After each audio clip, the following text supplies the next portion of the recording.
Yom Kippur is coming up. I mean, the actual day, a day of total intimacy with God, and yet it's also the day of fasting. It kind of goes together. Fasting.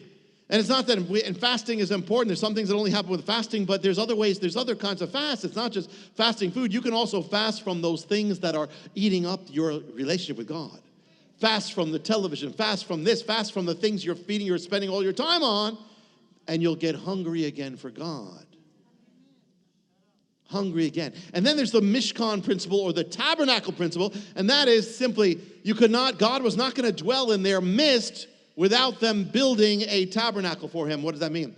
In other words, they had to clear out a space in the camp. He's not going to come in the middle of the marketplace. He's not going to come in the middle of their camp unless they clear out a space for him. The tabernacle wasn't a fancy place, but it was a cleared out space. And so the thing is, you want intimacy with God, you got to clear out a space in your day. Clear out a space in your heart, a space in your life, a space. Clear it out so every day you're there. If you don't clear it out, guess what's going to happen? It's not going to exist. Because everything else, you know how it works in your house, anywhere. If you don't keep a space, things come in. Messiah says, go into your closet. Have you ever tried to go into your closet? You can't go in your closet if it's filled up. You got to clear out the closet. You want a prayer closet, you got to clear out that space.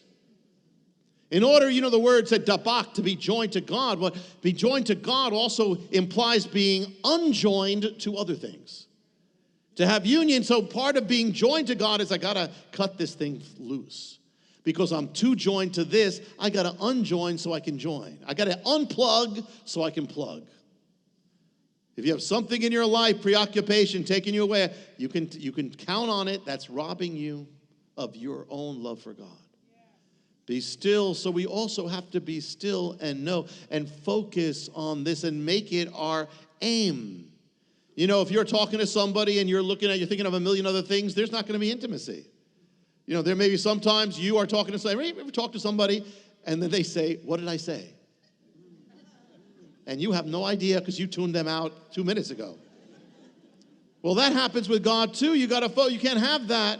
Your mind's all over the place. You got to take time to focus and train and get your thoughts back. Focus. Make it your aim. This is my aim. My aim is to follow hard after God. My aim is the intimacy of God. My aim is the presence of God. Make that your goal. Some of you men, as we are, we tend to be goal-oriented, but make it your goal to be intimate with God. That's my goal. I want to be in the holy place. A Miskhan, a set time, a tabernacle, place, boundaries, that nothing can go in there if this is it, except maybe an emergency comes up, okay, but aside from that, it is a place. This is what I have my time with God. If you had a schedule with somebody, an appointment, and you kept breaking it, they'd be very upset. Well, what happens when you keep breaking it with God and not giving him any time? Make it put it in your schedule, put it in your book. This is my time with the King. Treasure the treasure. Cherish it. Treasure. The fact that you can spend time with God is not a burden. It's the greatest privilege. Who are we that we could have an audience with God, the King of the universe? I mean, many of you, if you had an audience with a famous person, you'd be, wow, that's nothing compared to having an audience with God.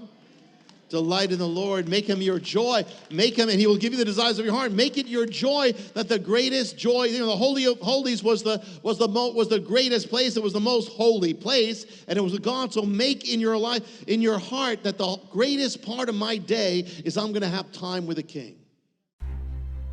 To find out how you can receive more of Jonathan's teachings, to receive special free gifts, or get in touch, go to hopeoftheworld.org or call toll-free 1-800-YESHUA-1.